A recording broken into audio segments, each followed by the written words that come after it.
Picture this for a second. It is late afternoon. You're standing on a terrace. The tropical heat is just finally starting to break, and you're looking out over the Andaman Sea. Hmm. You've got a cold drink in your hand.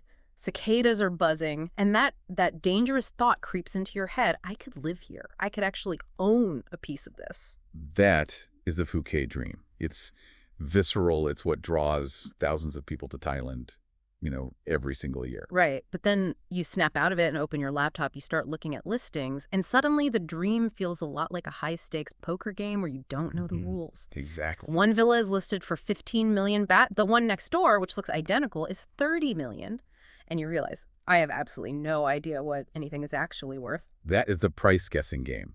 And in a market like Phuket, if you play that game without data, you will lose. Yeah. You'll either overpay by a massive margin or you'll buy a money pit that just drains your bank account. Yeah. So today, we are stopping the guessing. We are doing a deep dive into the specific mechanics of Phuket property valuation.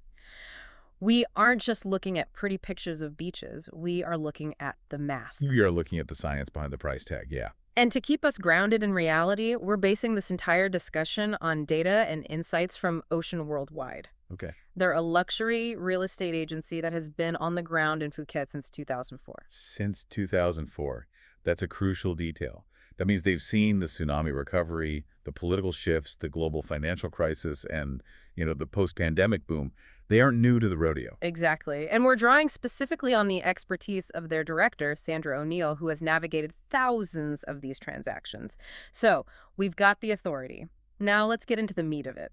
The biggest hurdle for anyone looking at property in a foreign country is the guesstimate. It's just human nature. You hear a rumor, oh, my friend's neighbor sold their villa in Cherntalay for a fortune 3 years ago, and you automatically assume, well, this one must be worth the same.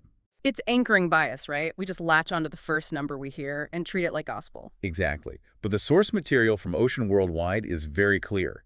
Relying on hearsay or what happened 2 years ago is dangerous. Mm-hmm. In a resort market, value is fluid. It moves with tourism trends, exchange rates, and, infrastructure projects. So if we can't trust our gut and we can't trust the rumor mill, what's the antidote? It's a concept that professionals live by, but buyers often ignore until it's too late. Comps? Comparable sales. Comps. It sounds like industry jargon. Break that down for us. This is something a regular buyer can do. They absolutely should do it. It's essentially a DIY valuation method to get you in the right ballpark before you ever even speak to an agent. You're looking for properties that are similar to the one you want. Okay. Same size, same number of bedrooms, same neighborhood that have sold recently. And recently is the key word there. Yes. The source suggests looking at the last 3 to 6 months. That is a tight window. Why not a year? Because the market shifts too fast. Data from 2 years ago is a history lesson, not a valuation tool. If a new international school opened nearby 6 months ago, prices have moved. If the baht fluctuated significantly, prices have moved. You need current data. The notes actually give a really concrete example of this, and I think this is worth walking through. So let's say you're looking at Villa A in a specific estate. It's sold in January 2026 for 15.5 million Thai baht. Okay, so that's your baseline, 15.5 million. But then you dig a bit deeper and see Villa B, same estate, sold a month earlier for 14.8 million, and Villa C, also same estate, sold for 16.2 million. So you've got this spread from 14.8 up to 16.2. And that spread is where the detective work happens. A novice buyer looks at that and thinks the market is random, but it isn't. The source points out that Villa B, the cheap one, might have had a tired kitchen. Tired. I love that real estate euphemism. It just means ugly, doesn't it? It means you're going to spend 3 months and 1 million baht fixing it. Whereas Villa C, the expensive one, might have had a brand new pool pump and a renovated master bath. So you can't just look at the price tag. You have to look at the why behind the price. You have to adjust your mental calculator for the condition. Precisely. But there is an even bigger trap than condition. And this is the #1 mistake foreign buyers make. Are you looking at the asking price or the sold price? I'll be honest, when I'm just browsing, I'm looking at the listing price. That's the number on the screen. Then you're looking at fantasy. The asking price is what the seller hopes to get on their best day. The sold price is reality. It's what someone actually wrote a check for. That's a crucial distinction. In some hot markets, things sell over asking. But in a resort market like Phuket, It varies, but usually there's a negotiation gap. If you base your offer on the asking prices of other villas, you're very likely overpaying. You need to know what they actually close for. Okay, so we're hunting for sold prices, we're checking condition, but Phuket isn't a cookie-cutter suburb. It's an island with, dramatic geography. What are the big variables that swing the price here? Because I assume a view of a brick wall costs less than a view of the sunset. It does. But the magnitude of that difference is shocking. The data from Ocean Worldwide highlights the Sea View Premium. I saw this stat and my jaw dropped. Break down the numbers for us. According to their market data, a Sea View can add a premium of anywhere from 20% up to 50% to the price, compared to a neighbor who doesn't have the view. 50%. So literally, I could be in a villa, same square footage, same pool, but because I'm looking at the ocean, I'm paying double what the guy behind me is paying. Potentially, yes. And it makes economic sense. You can build more villas, you can mix more concrete, but you cannot manufacture more coastline views.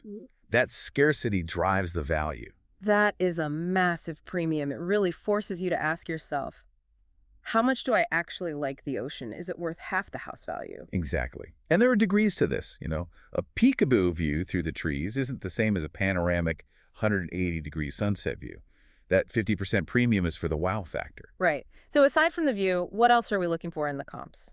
In the luxury market specifically, private pools. In Europe or the US, a pool might be a nice bonus. In Phuket, for a luxury villa, it is non-negotiable.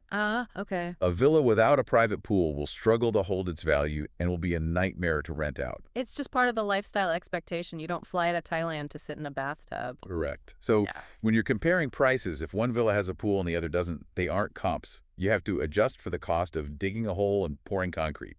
So we've got our comps, we're checking for sea views and pools. This is the DIY approach. But at what point do we need to call in the cavalry? When do we stop playing detective and hire a professional? Well, there are two levels of professional here, and it's important not to confuse them. First, you have the real estate agent, like the team at Ocean Worldwide. They provide what's called a CMA, a comparative market analysis. Which is basically a professional version of what we just discussed, right? Right. It's an educated estimate based on their access to sales data. It's perfect for setting a listing price or deciding on an opening offer. But, and this is big, it is not a legal valuation. So when do we need the legal heavy hitters? The licensed valuer? You need a licensed valuer when there's a third party who needs absolute certainty. If you're getting a mortgage, the bank will not take your agent's word for it. They need a licensed valuer. Or if things go wrong. Exactly. Divorce proceedings, legal disputes, probate, inheritance. In those cases, I think it's worth X.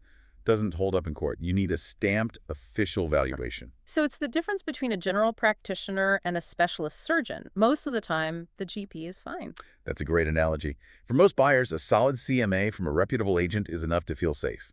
But for high-stakes legal situations, pay for the valuation. Let's zoom out a bit. We've talked about the what, the villa itself. Let's talk about the where, because Phuket is a big island. It's not just one vibe. It is huge. And the value changes drastically depending on the zip code, or the sub-district, as I call them.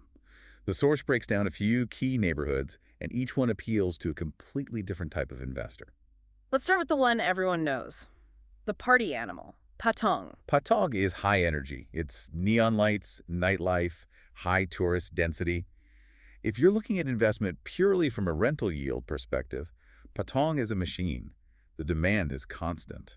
But it's not exactly a quiet retirement spot. Far from it. And it's mostly condos. Yeah. If you want a villa, you're probably looking elsewhere. Okay, so let's move down the coast, Kata and Karan. This is the Goldilocks zone for many people. It's much more family-oriented, great beaches, good amenities, but less of that aggressive party vibe. You see high demand there for mixed-use families who want a vacation for 2 weeks and then rent it out. What about if I want to get away from the tourists? The source mentions Rawai. Rawai is interesting. It's on the southern tip. It has a very strong expat community, people who actually live there year-round. It has got a local, relaxed feel. The seafood market, the long-tail boats. And price-wise? Generally, you can find more affordable villas in Rawai compared to the West Coast hotspots. You get more bang for your buck, but you are further from the main swimming beaches. And then the heavy hitter, Bang Tao. Bang Tao is the Beverly Hills of Phuket. This is where you have the Laguna complex, the golf courses, the luxury resorts. It attracts a higher-end demographic. The source actually gives us some hard numbers for areas like Bangtao. We aren't talking cheap beach huts here. No, we're talking about luxury pool villas ranging from, say, 150,000 US dollars on the entry level, all the way up to $900,000 and well beyond into the millions. And what kind of return are investors seeing on that kind of cash? The data shows rental yields in these prime areas sitting between 6 and 8%. 6 to 8% is a pretty healthy number, especially compared to some Western markets right now where you are lucky to get 3 or 4%. It's very competitive globally. But remember, that yield isn't guaranteed. It depends on you buying the right property in the right location. You won't get an 8% yield on a retirement villa in the middle of the jungle with no road access. So you have to choose lifestyle or ROI. Often, yes. The house you want to live in might not be the house that makes the most money. Mm-hmm. You have to be honest about your goals. Okay, let's flip the script for a second. We've been talking to the buyers, but say I already own a place in Phuket. I'm the seller. I want to hit that top tier price. How do I do it? Presentation. And I don't just mean putting fresh flowers on the table. The insights from Sandra and her team emphasize something much less sexy. Maintenance. The boring stuff. The essential stuff. Fix the leaky taps, paint the scuffed walls, regrout the tiles. Does a leaky tap really tank a sale, though? Can't the buyer just spend $10 to fix it? It's not about the $10, it's about trust. A leaky tap signals neglect. It makes the buyer wonder, if they didn't fix the tap, did they service the air conditioning? Is the pool pump about to fail? Is the roof leaking? It's a red flag that suggests the major systems might be compromised. Exactly. Fixing the small stuff proves you've taken care of the big stuff. There was another tip in the source material regarding the lifestyle sell that I thought was unique to the tropics. Yes. In Phuket, the outdoor space is just as important, maybe more important than the living room.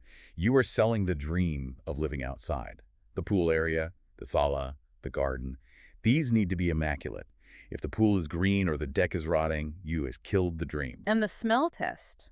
It sounds trivial, doesn't it? Mm-hmm. But humidity creates mustiness. Houses that sit empty in the tropics get a specific smell. The advice is, open the windows, air it out, use subtle air fresheners. Air quality impacts perceived value. If it smells damp, the buyer smells mold problem. I want to pivot to a concept that I think is a real aha moment in the source material. We always hear that real estate is a safe investment because it appreciates. But there's a distinction here between capital value and depreciation that's really critical. This is the most misunderstood concept in property. Most people think real estate always goes up. Buy a house, wait 10 years, profit. That's the rule, right? Generally, yes. But you have to separate the land from the structure. Land, historically, appreciates. It's finite. But the structure, the villa itself, is a depreciating asset. Especially in a tropical climate. Exactly. Sun, salt air, monsoon rain. These things eat buildings. Concrete spalls, wood rots, designs go out of fashion. So the structure is actually losing value every single year. That is such a fascinating way to frame it. So when we talk about maintenance, it's not just cleaning, it's fighting depreciation. Precisely. Maintenance is an investment to slow down the depreciation of the structure so that the appreciation of the land can overtake it and give you a profit. If you let the building rot, the land value might not be enough to cover the loss. That is a key takeaway. You are fighting entropy. Okay, let's get to the deal making. You've found the house, you've checked the comps, you know the neighborhood, now you have to negotiate. The source says negotiation isn't a battle, it's research. What are we researching? The seller's motivation. You need to find out why they're selling. Why does that matter? Because motivation dictates flexibility. Is the seller leaving Thailand next week and needs to close? Are they going through a divorce? Do they need cash fast? Or are they just testing the market and happy to wait 2 years for the perfect price? And if they're in a rush, that brings us to the cash offer. Cash is king, especially in Thailand, where mortgage processing for foreigners can be, well, tricky or non-existent. If you can offer a quick cash deal money in the bank in 30 days, you are solving a problem for the seller. And what is that solution worth? The source suggests you might get a property for 5 to 10% less than market value if you can offer that speed and certainty. 10% on a 20 million baht villa. That's 2 million baht. That's a new car. It's significant, but a warning here. Do not get so excited by the discount that you skip the inspection. Right. Don't buy a lemon just because it's 10% off. Exactly. Speed should never replace due diligence. And regarding the initial offer, The source warns against the lowball. How do you get a good price without offending the seller so much that they just refuse to talk to you? You use the comps as your shield.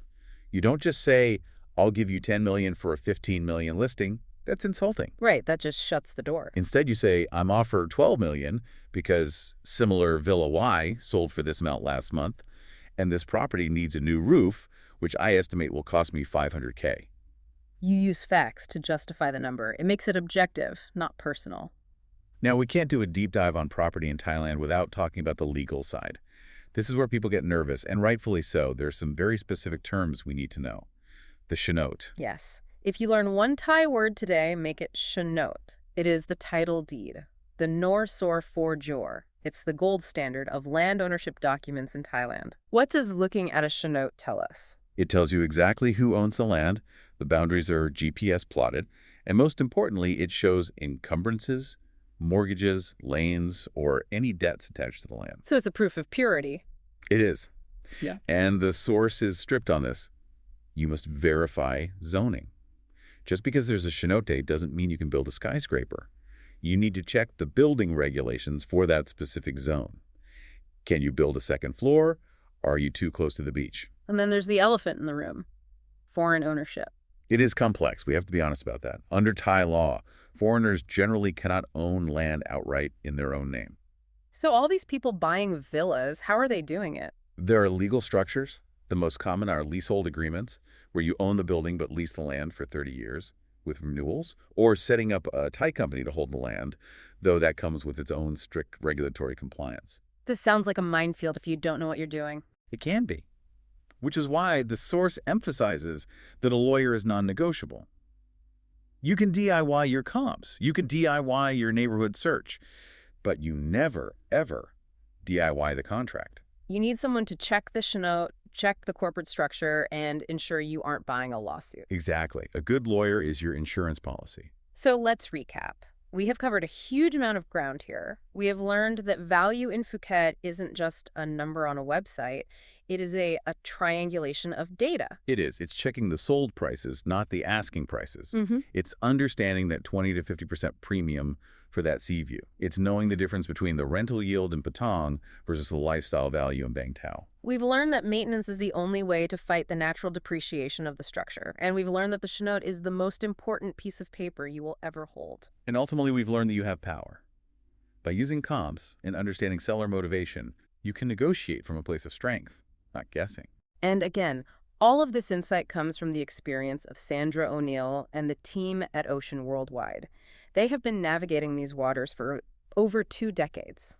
If you're feeling ready to start your own search, or if you just want to see what a 15 million baht villa actually looks like, or maybe check out those sea views we talked about, you should look them up. You can find their listings and get in touch at oceanwwp.com. That is oceanww-p.com. They are the experts on the ground. Before we go, I want to leave you with a thought. We've spent this whole time trying to pin down value, trying to find the exact right number for today. But in a place like Phuket, value is fluid. It is. It's influenced by seasons, by tourism trends, by the global economy. So the question isn't just, what is this house worth today? No. The real question for the investor is, what will the view from this balcony be worth in 10 years when the infrastructure improves? You have to think about the future trajectory of the island. You have to think in 4 dimensions. Time is the final variable. Always. Thanks for diving deep with us today. Until next time.